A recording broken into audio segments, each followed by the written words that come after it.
একদা হুজুর আকরাম সাল্লাল্লাহু আলাইহি ওয়াসাল্লাম কোনো এক যুদ্ধ থেকে বাড়ি ফিরছিলেন। এমন সময় তিনি একটি উপত্যকায় এসে উপনীত হলেন। তখন তিনি সাহাবায়ে কেরামদেরকে লক্ষ্য করে বললেন, এটা কোন জায়গা? রাসূল সাল্লাল্লাহু আলাইহি ওয়াসাল্লামের এই প্রশ্নের জবাবে একজন সাহাবী বললেন, হে আল্লাহর রাসূল, এই জায়গাটিকে ওদি আরজাক বলা হয়। এখানে একটি কূপ আছে। বিগত 1000 বছর যাবত এই কূপের ধারে কাছেও কেউ গেছে না। হযরত সুলাইমান আলাইহিস সালামের কাছ থেকে পালিয়ে আসা কিছু জিন এখানে এসে তাদের আস্তানা গেড়েছে। তারা যখন সুলাইমান আলাইহিস সালামের কাছ থেকে পালিয়ে এসেছিল, তখন তারা ওয়াদা করেছিল কোনোভাবেই তারা তার বশ্যতা স্বীকার করবে না এবং তারা সর্বদাই আল্লাহ ও তার রাসূলের বিরুদ্ধাচরণ করবে। এই স্থানে নবী সুলাইমান আলাইহিস সালামের সৈন্যদের মাঝে ও জিনদের মাঝে একটি ভয়ানক যুদ্ধ হয়। সেই যুদ্ধে নবী সুলাইমান আলাইহিস সালামের 10,000 সৈন্যকে এই অবাধ্য জিনেরা হত্যা করেছিল। এখন তারা সেই ভয়ানক কূপ ও এর চারপাশে বিচরণ করে আছে।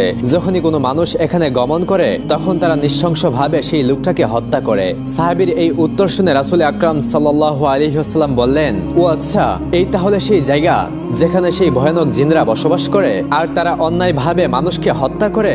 যদি এমনই হয়ে থাকে, তাহলে তোমরা সকলেই এখানে থেমে যাও, কেননা এর একটা প্রতিকার আমাদের করতেই হবে। আমরা কখনোই অন্যায়ভাবে মানুষকে হত্যা করার জন্য এদেরকে এভাবে মুক্তভাবে ছেড়ে দিতে পারি না। রাসূল আকরাম সাল্লাল্লাহু আলাইহি ওয়াসাল্লামের আদেশ মতো সাহাবায়ে কেরাম সকলেই সেখানে থেমে গেলেন। তখন রাসূল আকরাম সাল্লাল্লাহু আলাইহি ওয়াসাল্লাম বললেন, সফরের কারণে আমরা অনেক পিপাসার্ত ও ক্লান্ত হয়ে পড়েছি। আশেপাশে কোনো কূপ নেই, অতএব তোমরা যাও, কিছু সংখ্যক লোক গিয়ে সেই জিনের কূপ থেকে পানি তুলে নিয়ে আসো। আল্লাহর নবীর কথা মতো কিছু সংখ্যক সাহাবী সেই কূপে পানি তুলতে গেল।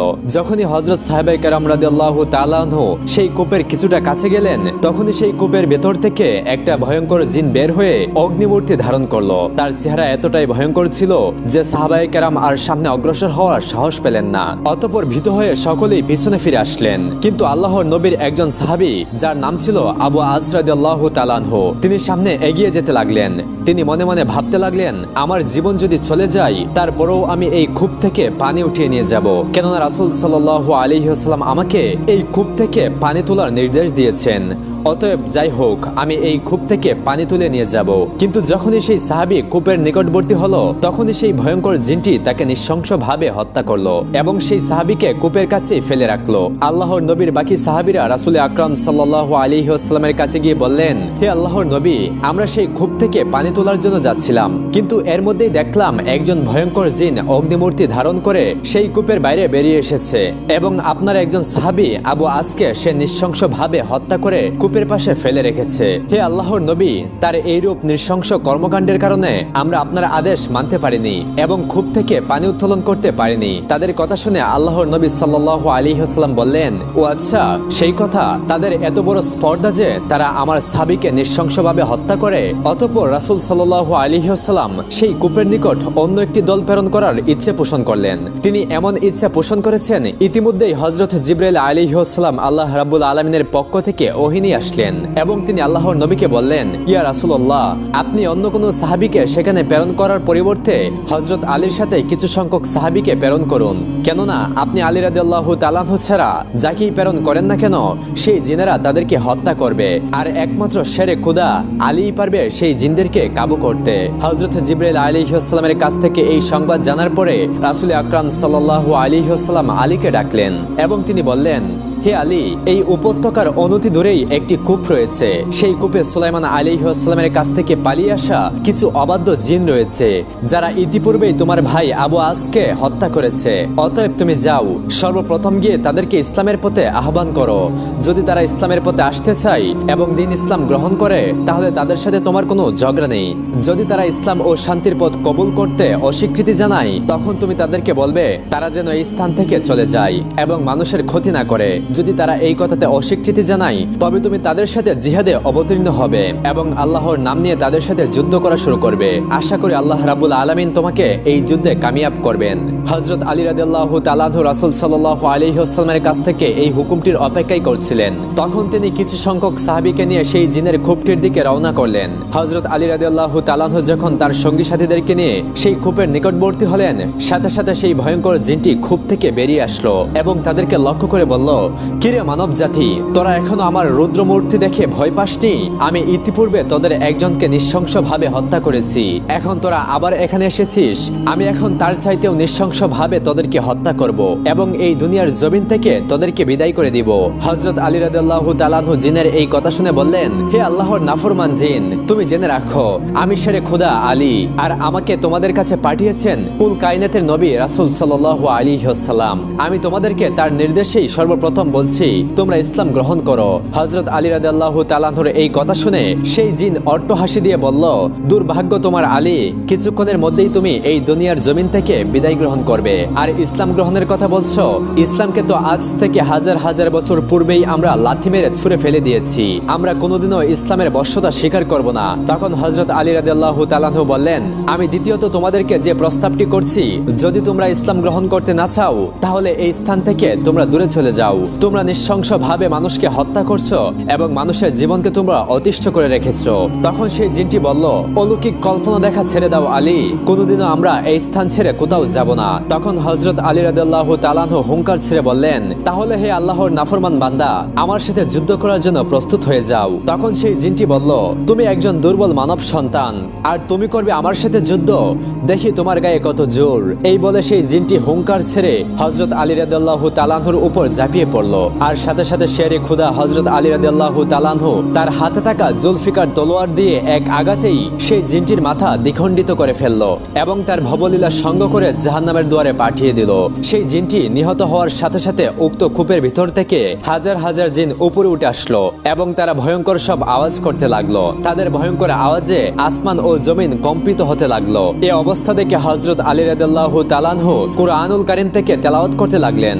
যখনই শেরে খুদা হযরত আলী রাদিয়াল্লাহু তাআলা আনহু কুরআনের আয়াতগুলি পাঠ করতে লাগলেন, তখন সেই জিনদের গায়ে আগুন জ্বলতে লাগলো। তারা আর সেই কূপের উপর স্থির থাকতে পারলো না। কূপের উপরে স্থির থাকতে না পেরে চিৎকার করতে করতে তারা সেই কূপের ভিতরে প্রবেশ করলো। তখনই শেরে খুদা হযরত আলী রাদিয়াল্লাহু তাআলা আনহু সেই কূপ থেকে পানি উত্তোলন করার জন্য কূপটির কাছে গেলেন এবং একটি বালতি কূপের ভিতর নিক্ষেপ করলেন। কিন্তু কূপের ভিতর বালতিটি যেতেই জিনেরা সেই বালতিটিকে কূপের উপর নিক্ষেপ করলো এবং তারা পানি তুলতে দিল না। অতঃপর আবার হযরত আলী রাদিয়াল্লাহু তাআলা আনহু বালতিটি কূপের মধ্যে নামিয়ে দিলেন, কিন্তু আবার সেই জিনেরা বালতিটিকে কূপের উপর নিক্ষেপ করলো। যখনই তারা এভাবে কয়েকবার বালতিটিকে কূপের উপর নিক্ষেপ করলো, তখন হযরত আলী রাদিয়াল্লাহু তাআলা আনহু অত্যন্ত ক্রোধান্বিত হয়ে গেলেন। অতঃপর তিনি বালতিটিকে রশি থেকে ছাড়িয়ে নিয়ে রশির এক পাশ শক্ত করে তার কোমরে বাঁধলেন এবং অপর পাশ তার সঙ্গীদের হাতে দিয়ে বললেন, তোমরা শক্ত করে এই পাশটি ধরে থাকবে। এরপর হযরত আলী রাদিয়াল্লাহু তাআলা আনহু সেই কূপের মধ্যে নেমে গেলেন। কূপের মধ্যে গিয়ে হযরত আলী রাদিয়াল্লাহু তাআলা আনহু দেখতে পেলেন ভয়ঙ্কর চেহারার অসংখ্য জিন তাকে ঘিরে রেখেছে। এরপর তারা শেরে খুদা হযরত আলী রাদিয়াল্লাহু তাআলা আনহুর উপর ঝাঁপিয়ে পড়লো। শেরে খুদা হযরত আলী রাদিয়াল্লাহু তাআলা আনহু একটি একটি করে জিনের মাথা কাটতে লাগলেন এবং তাদেরকে জাহান্নামে প্রেরণ করতে লাগলেন। বর্ণিত আছে, এভাবে তিনি সেদিন একাই 20,000 জিনকে হত্যা করেছিলেন। যখন জিনেরা দেখলো তাদের সকল যোদ্ধাগুলি নিহত হয়ে যাচ্ছে এবং যখন তারা বুঝতে পারলো এই শেরে খুদার সাথে পেরে ওঠা সম্ভব নয়, তখন তারা হযরত আলী রাদিয়াল্লাহু তাআলা আনহুর কাছে করজোরে মিনতি করলো, হে শেরে খুদা আলী, আপনি আমাদেরকে ক্ষমা করে দিন, আমরা আমাদের ভুল বুঝতে পেরেছি। আপনি আমাদেরকে এখন যাই করতে বলবেন আমরা সে কথাই মেনে নিব। তখন শেরে খুদা হযরত আলী রাদিয়াল্লাহু তাআলা আনহু বললেন, তোমরা যদি প্রথমেই আমার কথা মেনে নিতে তাহলে আমাকে এত যুদ্ধ করতে হতো না এবং তোমাদের এতগুলি জিনের প্রাণ হারাতে হতো না। তোমাদের কাছে আমার একটাই দাবি, তোমরা কালেমা পাঠ করে মুসলমান হয়ে যাও এবং তোমরা শান্তির পথ অবলম্বন করো, নৃশংসভাবে মানব হত্যা বন্ধ করো। তোমরা বলো লা ইলাহা ইল্লাল্লাহু মুহাম্মাদুর রাসূলুল্লাহ। তখন সেই জিনেরা আলী রাদিয়াল্লাহু তাআলা আনহুর কাছে ওয়াদা করে বললেন, হে শেরে খুদা, আমরা আজ থেকে মুসলমান হয়ে গেলাম এবং আজ থেকে আমরা নৃশংসভাবে কোনো মানুষকে হত্যা করব না। আমরা আজ থেকে আল্লাহ ও তার রাসূলের প্রতিটি নির্দেশ পুঙ্খানুপুঙ্খ রূপে মেনে চলব এবং কোনোদিনই আল্লাহ ও তার রাসূলের বিরুদ্ধাচরণ করব না। অতঃপর হযরত আলী রাদিয়াল্লাহু তাআলা আনহু তাদেরকে লক্ষ্য করে বললেন, তোমাদের সর্দারকে? তাদের সর্দার সামনে এগিয়ে এসে বললেন, হুজুর, আমি এদের নেতৃত্ব প্রদান করি। শেরে খুদা বললেন, তোমার নাম কি? জিনটি বলল, আমার নাম কওগান জাইফ। আজ থেকে তোমার নাম রাখলাম জাফর জাইফ। তুমি এতদিন তোমার জাতিকে অন্যায় ও অবাধ্যতার পথ দেখিয়েছিলে, তুমি তাদেরকে আল্লাহ ও তার রাসূলের বিরুদ্ধাচরণ করতে শিখিয়েছো, কিন্তু আজ থেকে আমি তোমাকেই দায়িত্ব দিচ্ছি। তুমি তাদেরকে হেদায়েতের পথে পরিচালিত করবে এবং সর্বদাই আল্লাহ ও তার রাসূলের অনুগত্য শিখাবে। তখন সেই জিন তাকে ওয়াদা দিয়ে বললেন, হে শেরে খোদা, আমি আপনার সকল আদেশগুলো পুঙ্খানুপুঙ্খরূপে বাস্তবায়ন করার চেষ্টা করব ইনশাআল্লাহ। আমি কখনোই আল্লাহ ও তার রাসূলের বিরুদ্ধাচরণের জন্য আমার জাতিকে আর উৎসাহিত করব না। এরপরে শেরে খোদা হযরত আলী রাদিয়াল্লাহু তাআলা আনহু সেই কূপ থেকে পানি নিয়ে রাসূল সাল্লাল্লাহু আলাইহি ওয়াসাল্লামের সামনে উপস্থিত হলেন এবং তিনি তাকে বললেন, ইয়া রাসূলুল্লাহ, আমি তাদের সাথে যুদ্ধ করেছি এবং অসংখ্য জিনকে জাহান্নামের দরজায় পৌঁছে দিয়েছি। অতঃপর তারা আমার হাতে হাত রেখে ইসলামের কালেমা গ্রহণ করেছে এবং তারা শান্তির পথে ফিরে এসেছে। তারা ওয়াদা করেছে আজ থেকে তারা আর কোনো নৃশংসতা চালাবে না এবং কোনো বনি আদমকে অন্যায়ভাবে হত্যা করবে না। হুজুর আকরাম সাল্লাল্লাহু আলাইহি ওয়াসাল্লাম এই বিপদ থেকে মুক্তি লাভ করার পরে আল্লাহ রাব্বুল আলামিনের দরবারে অসংখ্য শুকরিয়া আদায় করলেন এবং তিনি বললেন, আল্লাহ রাব্বুল আলামিনই আমাদের উত্তম পথ প্রদর্শক এবং তিনি আমাদেরকে সর্বদা সাহায্য করে থাকেন। তিনি যদি আমাদেরকে সাহায্য না করতেন তাহলে আজকের এই যুদ্ধে আমরা কোনোদিনই জয়লাভ করতে পারতাম না। আরবের তাবুক শহরে এক গোত্র বাস করত। সে গোত্রের একজন সর্দার ছিল যে ছিল মূর্তি পূজক। ইসলাম ধর্মকে সে ঘৃণা করত। তার দরবারে একজন গণক ছিল। একদিন সে গণক হযরত আলী রাদিয়াল্লাহু তাআলা আনহুর সম্পর্কে সর্দারকে বলল যে, হে সর্দার, আমি শুনেছি আলী রাদিয়াল্লাহু তাআলা আনহু নাকি অনেক বড় পালোয়ান এবং ভীষণ শক্তিশালী। তার কথা শুনে সর্দার বলল, আলী রাদিয়াল্লাহু তাআলা আনহু যদি পালোয়ান হয় তাহলে তাকে পালোয়ান দ্বারাই প্রতিহত করতে হবে। সর্দার তার লোকেদেরকে বলল, তোমরা যাও, রাজ্যের যত বড় বড় পালোয়ান আছে তাদের সবাইকেই এখানে ডেকে নিয়ে আসো, কারণ তাদের সবাইকে আমি একে অপরের সাথে কুস্তি লড়াবো এবং তাদের মধ্যে সর্বশেষ যে ব্যক্তি কুস্তিতে জিতবে তার সাথে আলী রাদিয়াল্লাহু তাআলা আনহুর কুস্তি হবে।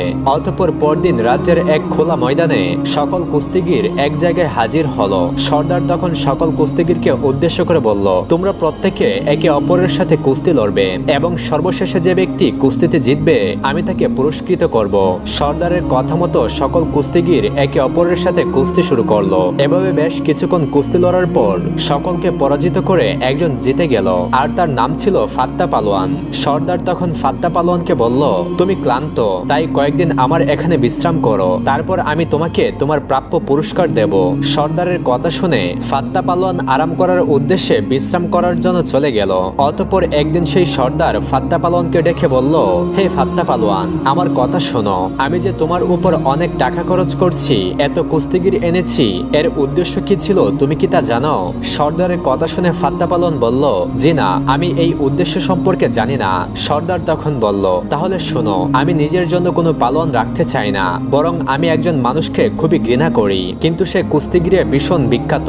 তার নাম হলো হযরত আলী রাদিয়াল্লাহু তাআলা আনহু। তাই তুমি তার সঙ্গে লড়াই করে তাকে হত্যা করে তার মাথাকে আমার কাছে নিয়ে আসো। যদি তুমি এমনটি করতে পারো তাহলে আমি তোমার সাথে আমার মেয়েকে বিয়ে দিয়ে দেব এবং সেই সঙ্গে আমার রাজ্যের অর্ধেক অংশ তোমাকে দিয়ে দেব, কারণ তখন আমার গর্ব হবে যে তুমি আমার মেয়ের জামাই যে আলীকে হারিয়েছে।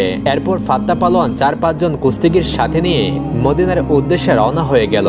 অতঃপর বেশ কয়েকদিন পথ চলার পর তারা যখন মদিনার সীমানায় পৌঁছালো তখন প্রায় সন্ধ্যা হয়ে গিয়েছিল। তাই রাত্রি জাগরণের জন্য তারা সেখানে নিজেদের তাঁবু ফেতে বিশ্রাম করতে লাগলো। অতঃপর পরদিন ভোরে ফজরের ওয়াক্তের সময় ফাত্তা পালোয়ান এবং তার লোকেরা যখন তাঁবুর বাহিরে এলো তখন তারা দেখলো যে এক যুবক এই রাস্তা দিয়ে কোথায় যাচ্ছে। তার হাতে ছিল একটি বেলচা ও রাম্বা। তাদের একজন বলল, চলুন আমরা তার কাছে গিয়ে জিজ্ঞাসা করি আলী রাদিয়াল্লাহু তাআলা আনহু কে এবং তাকে কোথায় পাওয়া যাবে। এরপর তারা সে ব্যক্তিকে বলল, এই যুবক, এদিকে আসো। তাদের কথা শুনে যুবক বলল, কাজ আপনাদের আছে, তাই আপনি এদিকে আসুন। অতঃপর ফাত্তা পালোয়ান ও তার লোকেরা তার কাছে এসে বলল, হে যুবক, আমরা এই শহরে নতুন এসেছি একজন ব্যক্তিকে খুঁজতে এবং তার সম্পর্কে কিছু জানতে। তখন সে যুবক বলল, কি জানতে চান, আমাকে জিজ্ঞাসা করুন। তখন একজন পালোয়ান জিজ্ঞাসা করলো, আমরা যার সঙ্গে দেখা করতে চাই তার নাম হলো আলী ইবনে আবু তালিব। তখন ওই যুবক জিজ্ঞাসা করলেন, আপনি কি আগে কখনো তার সঙ্গে দেখা করেছেন? সে বলল, না। তিনি আবারও বললেন, আপনি কি কখনো তাকে দেখেছেন? সে বলল, না। তিনি আবারও বললেন, কখনো কি তার কণ্ঠস্বর শুনেছেন? তারা বলল, না।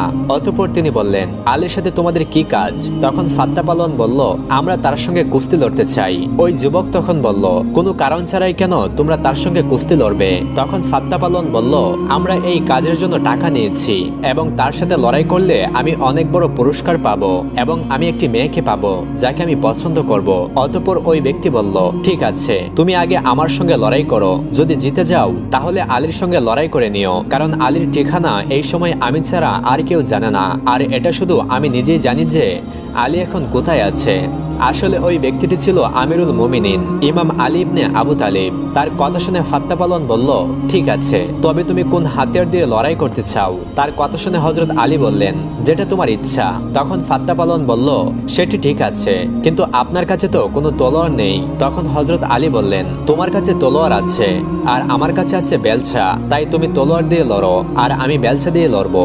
আমার দিক থেকে এই বেলছাই তোমার তলোয়ারের সঙ্গে লড়াই করবে। আলীর কথা শুনে ফাত্তা পালোয়ান বলল, তুমি তো অনেক সাহসী, আর যেখানে তুমি এত সাহসী সেখানে না জানি আলী ইবনে আবু তালিব কত সাহসী হবে। অতঃপর দুইজন লড়াই করার জন্য তৈরি হয়ে গেল। ফাত্তা পালোয়ান প্রথমে আঘাত করলো, তারপর দ্বিতীয়বারও আঘাত করলো, তারপর তৃতীয়বারও আবারও আঘাত করলো। ফাত্তা পালোয়ান একের পর এক আঘাত করেই চলল। অন্যদিকে হযরত আলী রাদিয়াল্লাহু তাআলা আনহু প্রতিটি আঘাতকে থামিয়ে গেলেন। আঘাত করতে করতে ফাত্তা থেমে গেল এবং সেখান থেকে সরে গেল। তখন হযরত আলী বললেন, ফাত্তা, এবার কি আরো কোনো ইচ্ছা আছে তোমার? ফাত্তা পালোয়ান বলল, হে যুবক, তুমি আমাকে হতাশ করে দিলে। তলোয়ার আর বেলছার লড়াই শেষ করো, এসো আমরা হাতে হাতে লড়াই করি। তখন হযরত আলী বলল, ঠিক আছে, যেটা তোমার ইচ্ছা। অতঃপর ফাত্তা পালোয়ান প্রথমে আঘাত করলো, তারপর দ্বিতীয়বারও আঘাত করলো, তারপর তৃতীয়বারও আঘাত করলো, কিন্তু হযরত আলী প্রতি আঘাতকে থামিয়ে দিলেন। এভাবে লড়তে লড়তে ফাত্তা পালোয়ান হাঁপিয়ে গেল। এরপর ফাত্তা পালোয়ান বলল, এখন আমি তৃতীয় পদ্ধতিতে লড়াই করব, যাতে আমি সবচেয়ে দক্ষ। এই পদ্ধতি আমি সর্বশেষে ব্যবহার করে দেখি। এখন আমি বর্ষা দিয়ে লড়াই করতে চাই। তখন হযরত আলী বলল, আচ্ছা ঠিক আছে, তুমি বর্ষা দিয়ে লড়ো আর আমি বেলছা দিয়ে লড়ছি। এবার ফাত্তা পালোয়ান আঘাতের পর আঘাত করে গেল আর ইমাম আলী থামিয়ে গেলেন, কারণ হযরত আলী লড়াই করার সময় মানুষের চেহারাকে কম, মানুষের হৃদয়কে বেশি দেখেন। হযরত আলী অনুভব করলেন যে ওই ব্যক্তির হাতিয়ার তো চলছে, তবে তার মন পরিষ্কার আছে। কিন্তু লড়াই করার পর ফাত্তা পালোয়ান বলল, আমি ক্লান্ত হয়ে গেছি, তুমি তো একবারও আঘাত করলে না, এবার তুমি আঘাত করো। তখন হযরত আলী রাদিয়াল্লাহু তাআলা আনহুর কাছে যে রাম্বা ছিল সেটা তিনি ফাত্তার দিকে ধরলেন আর ইশারা করে গেলেন। আলী নিজের রাম্বাকে যত উপরে উঠাচ্ছিলেন, ফাত্তা পালোয়ানও রাম্বার সাথে সাথে তত উপরে উঠে যাচ্ছিল। এই দৃশ্য দেখে ফাত্তা পালোয়ান ঘাবড়ে গেল এবং তার বাকি লোকেরাও চিন্তায় পড়ে গেল। সবাই ভীষণ ভয় পেয়ে গেল যে এখানে কি হচ্ছে। যদি এই ব্যক্তির মধ্যে এমন শক্তি থাকে, তাহলে হযরত আলীর মধ্যে না জানি কত শক্তি হবে। তখন ফাত্তা বলল, হে অচেনা যুবক, আমি হেরে গিয়েছি, আমি আমার হারকে স্বীকার করছি। আপনি জিতে গিয়েছেন, আপনি বিজয়ী হয়েছেন, আমাকে এখন নিচে নামিয়ে নিন। অতঃপর ইমাম আলী তাকে নিচে নামিয়ে দিলেন আর নিজের বেলছা ও রাম্বা পাশে রাখলেন। তারপর বললেন, এখন বলো ফাত্তা, কি বলতে চাও? তখন ফাত্তা পালোয়ান বলল, হে অচেনা যুবক, যে উদ্দেশ্যে আমি এসেছিলাম তা তো পূরণ হবার নয়। এখন আপনি আমাকে বলুন, আপনি কে? মাওলা আলী বললেন, যে আলীকে তুমি খুঁজে বেড়াচ্ছ, আমি সেই আলী ইবনে আবু তালিব। ফাত্তা পালোয়ান যখন এই কথা শুনলো, তখন সে কাঁদতে শুরু করলো, ভয়ে ভীত হয়ে গেল। ইমাম আলী জিজ্ঞাসা করলেন, হে ফাত্তা, তুমি কাঁদছো কেন? সে বলল, হে মাওলা আলী, অনেক আশা নিয়ে এসেছিলাম, অনেক বড় পুরস্কার পাবো, আর যে নারীকে আমি ভালোবাসবো তাকেও পেয়ে যাব। তার কথা শুনে হযরত আলী তখন বলতে লাগলেন, তুমি কার দোয়ারে এসেছো জানো? যে দোয়ার থেকে আজ পর্যন্ত কেউ কালি হাতে ফিরে যায়নি। তখন ফাত্তা বলল, হে আলী ইবনে আবু তালিব, যদি শুধু পুরস্কারের কথা হতো তাহলে আমি আপনার কাছ থেকে চেয়ে নিতাম, কিন্তু আসল কথা হলো আপনার মাথা। আমি তো আপনার গর্দানকে নিতে এসেছিলাম। তখন হযরত আলী বললেন, মাথার কথা হয়েছে তো কি হয়েছে, গর্দান যেটা আলীর কাছে আছে নাও, নিজের তলোয়ারকে বের করো আর আলীর মাথাকে নিয়ে যাও আর নিজের উদ্দেশ্য পূর্ণ করো। তখন ফাত্তা বলল, হে আলী, এত সময় পর একজন নেতাকে পেয়েছি, এতদিন পর কোনো মানুষকে পেলাম, এতদিন পর কোনো পথ দেখানো ব্যক্তিকে পেয়েছি, আপনার মাথাকে আমি একজন নারীর জন্য কেটে নেব? এটা কখনোই হতে পারে না। হে আলী, আমি এসেছিলাম আপনাকে হত্যা করতে, আপনাকে হারাতে, কিন্তু আমি নিজেই নিহত হয়ে গেছি, আমি নিজেই হেরে গিয়েছি। আপনি আমাকে কালেমা পড়ান, আমি মুসলমান হতে চাই। অতঃপর হযরত আলী কালেমা পড়ালেন আর বললেন, প্রথমে তো তোমার নাম ছিল ফাত্তা, এখন কি রাখবো? ফাত্তা বলল, হে আলী, যেটা আপনার ইচ্ছা হয় সেটাই রাখুন। তখন ইমাম আলী হেসে উঠলেন আর বললেন, প্রথমে তোমার নাম ছিল ফাত্তা, কিন্তু আজ থেকে তোমার নাম হবে কাম্বা। আর ইতিহাস সাক্ষী আছে, তখন থেকে নিয়ে সিফিল, জামাল এবং শেষ নিঃশ্বাস পর্যন্ত ফাত্তা মাওলা আলীর হাতকে একদমই ছাড়েননি। অতঃপর একদিন হযরত আলী বাজারে গেলেন এবং দেখলেন একজন একজন খ্রিস্টান লোক একটি বর্ম বিক্রি করছে। হযরত আলী বর্মটি দেখে চিনে ফেললেন এবং তৎক্ষণাৎ তার কাছে গিয়ে বললেন, এটা তো আমার বর্ম। আলীর মুখে এমন কথা শুনে ইহুদি বলল, হে আলী, এটি আমার বর্ম এবং এটা আমার দখলে রয়েছে। তখন হযরত আলী রাদিয়াল্লাহু তাআলা আনহু বললেন, তাহলে চলো আমরা কাজীর কাছে যাই, সেখানে মীমাংসা হবে। অতঃপর তারা কাজীর উদ্দেশ্যে রওনা হলো। সে সময় ওই আদালতের বিচারক ছিলেন কাজী সুরাহি। তিনি যখন হযরত আলীকে আসতে দেখলেন তখন তার বসার স্থান থেকে উঠে দাঁড়ালেন এবং হযরত আলীকে নিজ স্থানে বসিয়ে তিনি তার পাশে বসলেন। এরপর হযরত আলী বিচারপতি সুরাহিকে বললেন, এই ব্যক্তির সঙ্গে আমার বিরোধ মিটিয়ে দিন। আলীর কথা শুনে সুরাহি বললেন, হে আমিরুল মুমিনিন, আপনার বক্তব্য কি? আলী বললেন, এই বর্মটি আমার। অনেকদিন হলো এটি হারিয়ে গেছে। আমি তা বিক্রি করিনি এবং কাউকে দানও করিনি। আলীর কথা শুনে সুরাহি বললেন, ওহে খ্রিস্টান, আমিরুল মুমিনিন যা বলছে ওই ব্যাপারে তুমি কি বলতে চাও? খ্রিস্টান বললেন, আমি আমিরুল মুমিনিনকে মিথ্যাবাদিতার অভিযোগে অভিযোগ করছি না, তবে বর্মটি আমারই। তখন সুরাহি আলীকে উদ্দেশ্য করে বললেন, বর্মটি তো তার দখলে রয়েছে, কোনো প্রমাণ ছাড়া সেটিকে ফিরিয়ে আনা যাবে বলে আমি মনে করি না। আপনার কাছে কোনো প্রমাণ আছে কি? সুরাহির কথা শুনে আলী হেসে ফেললেন এবং বললেন, সুরাহি ঠিকই বলেছে, আমার কাছে তো কোনো প্রমাণ নেই। তখন সুরাহি খ্রিস্টানের পক্ষে রায় দিলেন এবং সেই খ্রিস্টান বর্মটি নিয়ে রওনা হলেন। খ্রিস্টান লোকটি কিছু দূর গিয়ে আবার ফিরে এলো এবং বলল, আমি সাক্ষ্য দিচ্ছি যে এটাই নবীদের বিধান ও শিক্ষা। আমিরুল মুমিনিন নিজের দাবি বিচারকের সামনে পেশ করেছেন আর বিচারক তার বিপক্ষে রায় দিয়েছেন।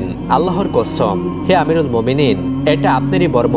আমি এটি আপনার কাছে বিক্রি করেছিলাম, পরে তা আপনার উটের উপর থেকে ছিটকে পড়ে গিয়েছিল এবং আমি ওটা তুলে নেই। আমি সাক্ষ্য দিচ্ছি যে আল্লাহ ছাড়া কোনো মাবুদ নেই এবং হযরত মুহাম্মদ সাল্লাল্লাহু আলাইহি ওয়াসাল্লাম আল্লাহর রাসূল। তখন আলী রাদিয়াল্লাহু তাআলা আনহু বললেন, তুমি যখন মুসলমান হয়ে গেলে তখন এই বর্মটি এখন থেকে তোমার। অতঃপর হযরত আলী রাদিয়াল্লাহু তাআলা আনহু তাকে ভালো দেখে একটি ঘোড়া উপহার দিলেন এবং তাতে চড়িয়ে তাকে বিদায় দিলেন। এই ঘটনা থেকে শিক্ষা হলো, ইসলাম ন্যায় বিচারের ধর্ম। ন্যায় বিচার মানবতাকে সমুন্নত করে। আল্লাহর আইনের সামনে রাজা প্রজা সবাই সমান। বিচারপতি নিয়োগ করতে হবে যোগ্য, মহৎ ও সৎ সাহসী দেখে। ইসলামিক খেলাফতে মুসলিম অমুসলিম সকল নাগরিকের অধিকার সমান। আল্লাহ সুবহানাহু ওয়া তাআলা মুসলিম উম্মাহকে সাহাবীদের জীবনী থেকে শিক্ষা গ্রহণ করার তৌফিক দান করুন। আমিন।